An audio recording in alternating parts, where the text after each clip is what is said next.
Assalamualaikum warahmatullahi wabarakatuh.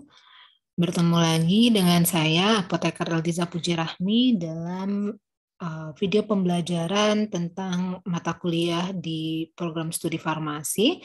Kali ini kita akan membahas mengenai sistemik lupus eritematosus. Mari kita lihat apa definisi dari sistemik lupus eritematosus atau disebut dengan SLE. SLE atau dalam bahasa Indonesia disebut juga dengan lupus eritematosus sistemik atau LES. Ini merupakan salah satu penyakit autoimun. Nah, di pertemuan sebelumnya kita sudah membahas apa itu autoimun, di mana pada penyakit SLE ini dia terjadi autoimun multisistem, di mana organ, jaringan, dan sel itu mengalami kerusakan yang diperantarai oleh autoantibodi pengikat jaringan dan juga kompleks imun. Nah, kalau dilihat dari definisinya, maka kita bisa tahu bahwa SLE ini juga merupakan salah satu contoh dari hipersensitivitas yang sudah kita bahas pada pertemuan sebelumnya. Nah, pertanyaannya, SLE ini termasuk dalam kategori hipersensitivitas yang mana? Hipersensitivitas tipe 1, tipe 2, tipe 3, atau tipe 4.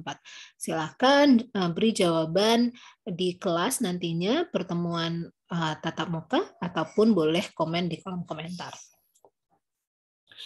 Nah, pada SLE ini tubuh pasien membentuk antibodi yang salah arah, sehingga ia merusak organ tubuh sendiri, seperti ginjal, hati, sendi, sel darah merah, leukosit, atau trombosit, dan organ-organ lainnya. Ini adalah konsep dari autoimun, di mana dia tidak mampu membedakan self dan non-self. Dia menyerang diri sendiri, jadi salah arah. Nah, ini adalah tanda khas untuk penyakit SLE, di mana ia memberikan tanda-tanda seperti kupu-kupu pada wajahnya, berupa ruam-ruam merah yang menutupi dari pipi, kemudian melintasi ke hidung sampai ke pipi sebelahnya. Nah, ini disebut juga dengan butterfly rash ataupun malar rash. Ini khas untuk penyakit SLE. Kita lihat pada epidemiologinya, intinya SLE ini bisa menyerang siapa saja. Jadi secara umum tidak ada dominasi kelompok-kelompok tertentu. Jadi bisa menyerang siapa saja. Nah, kalau dilihat dari angka kejadiannya memang didominasi oleh perempuan, di mana perbandingannya adalah 10:1. SLE ini menyerang perempuan, banyak menyerang perempuan pada usia produktif. Jadi pada usia 15 sampai 50 tahun, usia produktif. Nah, prevalensi dan keparahannya itu beragam dan bisa dipengaruhi oleh selain jenis kelamin, juga dipengaruhi oleh ras, etnik, dan sosioekonomi. Ya. Nah, kalau dilihat dari ras, yang bukan kulit putih itu lebih tinggi angka kejadiannya 4 kali lipat dibandingkan dengan orang kulit putih. Nah, di Indonesia sendiri, penderita SLE ini secara tepat memang belum diketahui, tetapi diperkirakan sama dengan jumlah penderita SLE di Amerika, yaitu sekitar 1.500.000 orang. Ini adalah data yang didapat dari Yayasan Lupus Indonesia. Nah, kita lihat dulu etiologi. Hingga kini sebenarnya faktor yang merangsang sistem pertahanan diri untuk menjadi tidak normal memang belum diketahui secara pasti. Namun terdapat banyak bukti bahwa SLE ini memang dia bersifat multifaktor. Kemungkinan penyebab SLE ini adalah interaksi antara kerentanan gen, termasuk alel HLA, ini adalah genetiknya ya, karena dia juga multigenetik. Kemudian selain multigenetik juga dipengaruhi oleh hormonal dan juga faktor lingkungan. Jadi interaksi dari 3 faktor inilah yang diyakini oleh para ahli bisa menyebabkan terjadinya respon imun yang abnormal yang nantinya akan menyebabkan memicu terjadinya SLE. Nah, salah satu pencetus aktivitas penyakit lupus ini adalah sinar ultraviolet, ya, yang memang ini adalah paling dikenal ya. Jadi faktor lingkungan memang paling dikenal dapat mencetus penyakit SLE ini. Ya. Nah, mekanismenya itu cukup panjang ya, cukup panjang dan dimulai dari induksi epitop dari antigen di permukaan kulit, baik di dermis maupun epidermis, kemudian terjadi pelepasan materi inti oleh sel kulit yang karena adanya ultraviolet ini, sel kulit itu menjadi rusak, kemudian sel imun teraktivasi, dan inilah yang mencetus terjadinya SLE.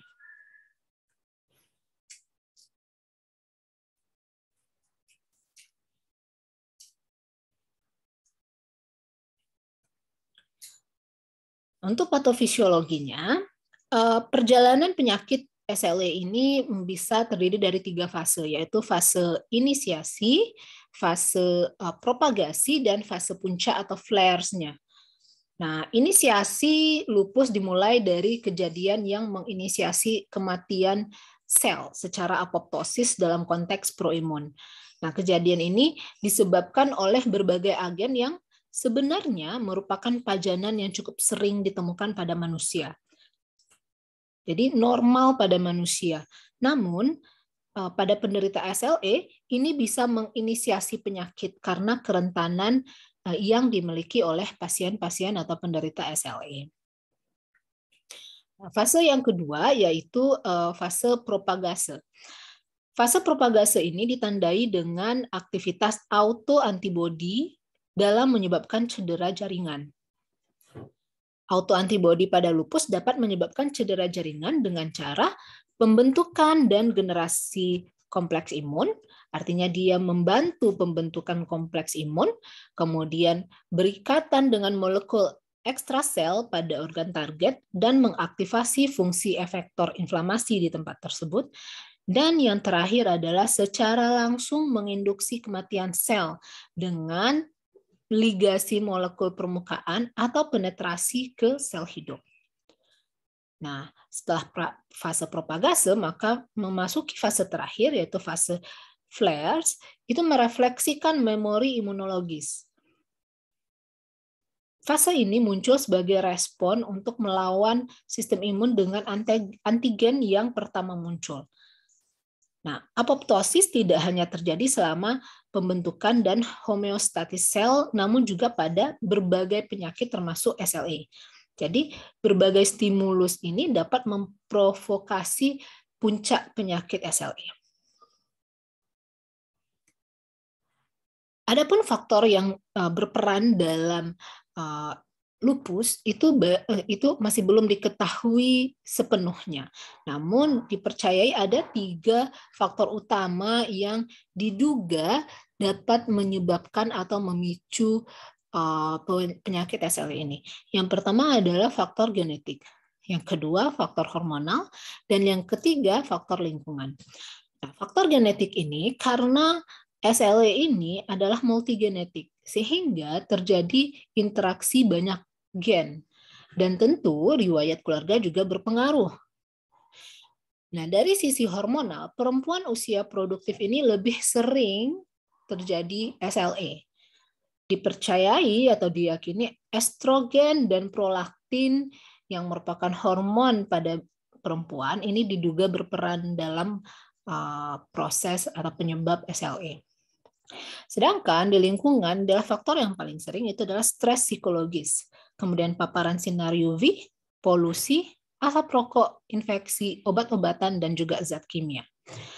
Nah, adanya kombinasi dari ketiga faktor ini, genetik, lingkungan, matahari, hormonal, ini yang akan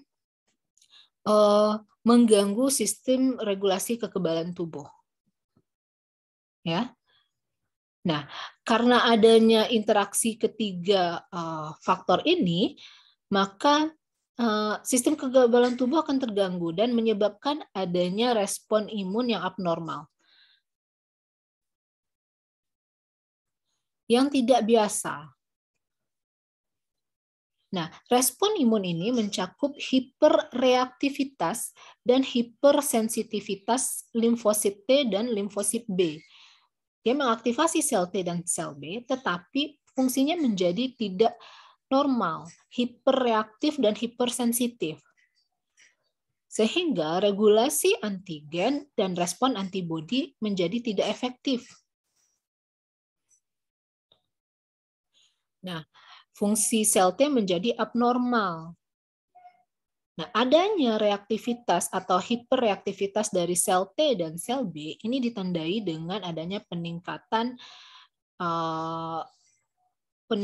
ekspresi molekul permukaan seperti HLA-D dan CD40 gitu ya. Nah, jadi fungsi sel T-nya fungsi sel T supresornya menjadi abnormal. Sehingga sel mudah teraktivasi oleh antigen dan menginduksi sinyal aktivasi pertama oleh molekul yang mengarahkan sel ke aktivasi penuh melalui sinyal kedua. Jadi karena fungsi sel T supresornya abnormal, terjadi peningkatan produksi antibodi. Ya, jadi hasil akhir dari anomali ini atau abnormalitas ini adalah produksi antibodi atau autoantibodi patogen dan pembentukan kompleks imun yang mengikat jaringan target. Tentu juga menyebabkan kerusakan jaringan. Nah, pembentukan kompleks imun dan kerusakan jaringan ini akan menghasilkan berbagai manifestasi, mulai dari muskuloskeletal itu ada nyeri akut, kemudian di integumen ada gangguan citra tubuh, di kardiak ada decrease cardiac outputnya menurun, kemudian di respirasi, pola nafas menjadi tidak efektif, di vaskular, kerusakan integritas kulit, kemudian di hemato, terjadi anemia dan keletihan, dan yang terakhir, pasien tidak familiar dengan proses penyakitnya, sehingga terjadi defisiensi pengetahuan. Nah, inilah yang mungkin banyak terjadi di sekitar kita, karena mereka tidak paham ini penyakitnya seperti apa. Nah, ini ya proses dari multigen yang ada atau proses patofisiologi dari SLE ini yang pada akhirnya akan menyebabkan berbagai kerusakan jaringan. Nah, seperti yang sudah dijelaskan tadi, manifestasi klinis dari SLE ini sangat beragam. Karena dia tidak hanya menyerang satu organ, dia dapat menyerang berbagai organ, mulai dari sistem muskuloskeletal, menyebabkan nyeri otot yang tadi kita lihat, sistem integumen, kardiak, dan lain sebagainya. Banyak sekali sistem organ yang diserangnya, jadi tidak hanya satu organ. Ini kita lihat pada sistem kardiak, selain dia dapat menurunkan kardiak output, juga dapat menyebabkan perikarditis. Kemudian pada sistem integumen kulit terjadi bercak-bercak atau rashes, kemudian nyeri otot, ada depresi dan psikosis, kemudian sistem pernapasan, sesak nafas, sistem perkemihan juga glomerulus yang mengalami kerusakan, dan vaskular juga terjadi peradangan pada kulit.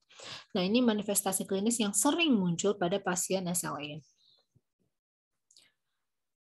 Nah, pada data diagnosis dari beberapa penelitian menunjukkan manifestasi klinis yang paling sering muncul adalah yang paling banyak di sini adalah artritis atau artralgia dan juga butterfly rashes. Jadi ini adalah manifestasi klinik yang paling sering muncul pada penderita SLE.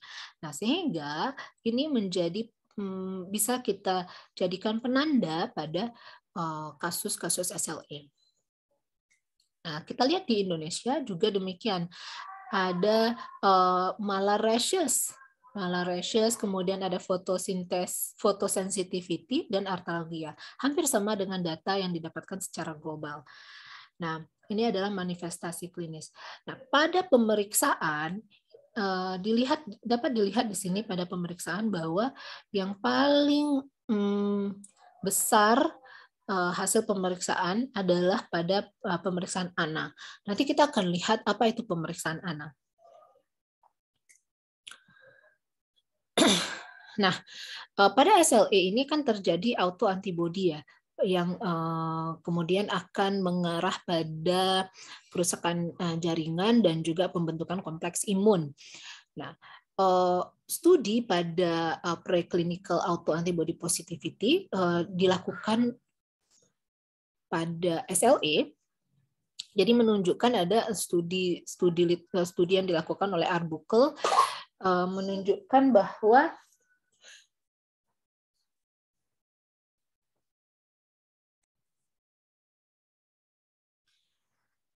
Arbuckle menyatakan bahwa pada penderita seseorang yang didiagnosa dengan SLE didapatkan hasil pemeriksaan ANA-nya itu positif, kemudian dan pemeriksaan yang lainnya juga ada beberapa pemeriksaan penunjang lainnya seperti APLA, kemudian anti-dsDNA dan lain sebagainya. Kita akan lihat di slide berikutnya tentang pemeriksaan yang diperlukan untuk menegakkan diagnosa untuk SLE.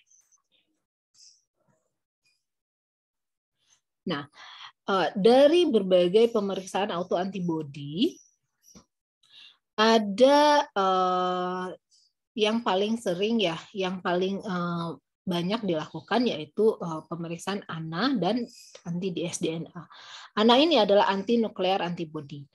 Jadi pada pemeriksaan anti-nuclear antibody dan juga pemeriksaan double-stranded DNA-nya, nah ini menjadi penanda yang spesifik ya, cukup spesifik untuk SLE. Jadi untuk melihat autoantibody-nya bisa dilihat dari sini. ANA dan juga dsDNA.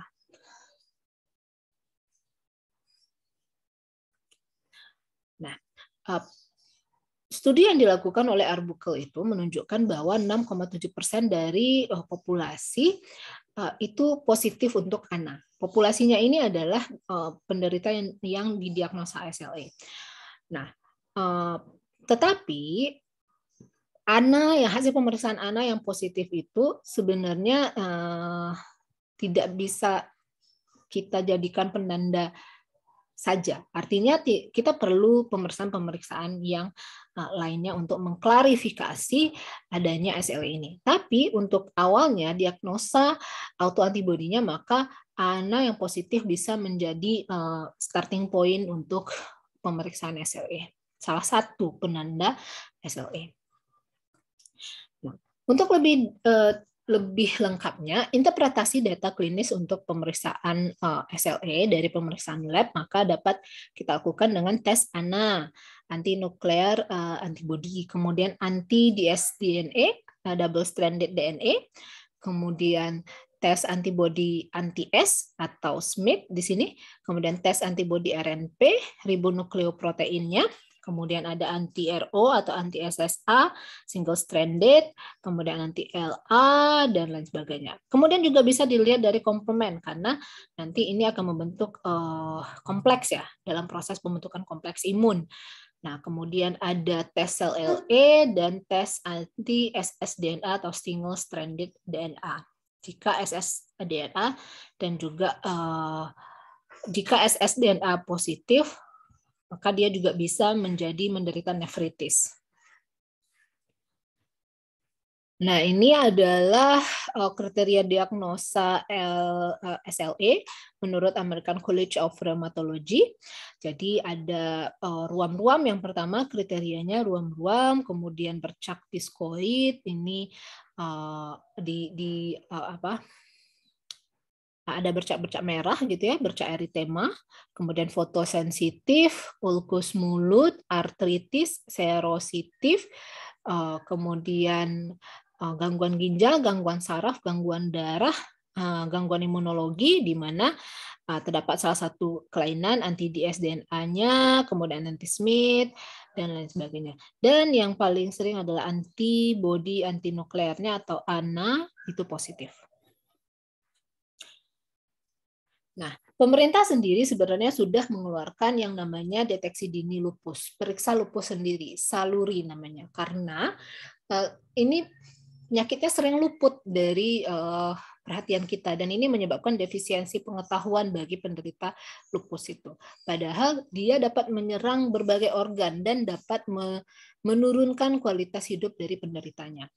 Nah, ini adalah beberapa pertanyaan-pertanyaan yang bisa dijawab sendiri oleh penderita. Apakah ia mengalami demam, apakah dia mengalami lelah, dan sebagainya.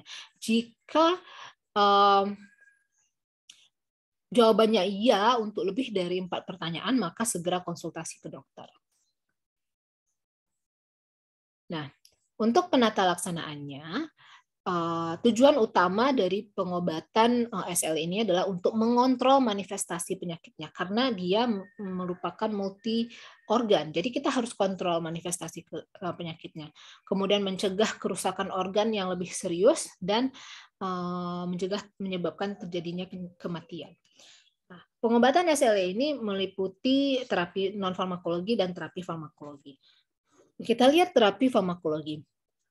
Kita bisa pakai NSAID, anti malaria, kortikosteroid, siklosfosamid, terapi hormon, anti infeksi, anti jamur atau antivirus, dan terapi antibodi. Nah, untuk lebih jelasnya tentang terapi farmakologi, nanti kita akan bahas di kelas pada pertemuan tatap muka. Nah, sedangkan terapi untuk non-farmakologinya, kita ada yang pertama adalah aktivitas fisik. Harus sering melakukan aktivitas fisik. Tujuannya adalah untuk mengurangi gejala kelelahan, gangguan tidur, atau risiko penyakit jantung. Selain itu juga pengaturan makanan, nutrisi yang seimbang, kemudian berat badan yang juga ideal. Nah, ini akan mengurangi risiko untuk terjadinya SLE. Dan yang terakhir adalah kebiasaan-kebiasaan yang perlu dihindari, yaitu kebiasaan merokok dan juga hindari paparan sinar matahari yang berlebih, karena penderita SLE biasanya fotosensitif. Sehingga dengan adanya panas dan juga sinar matahari atau sinar UV dapat mencetus terjadinya SLE. Nah, demikianlah untuk pertemuan kita secara asinkron pada video pembelajaran kali ini. Kita akan lanjutkan materi terutama tentang penata laksanaannya di pertemuan tatap muka di kelas. Terima kasih atas perhatiannya. Sampai berjumpa kembali. Assalamualaikum warahmatullahi wabarakatuh.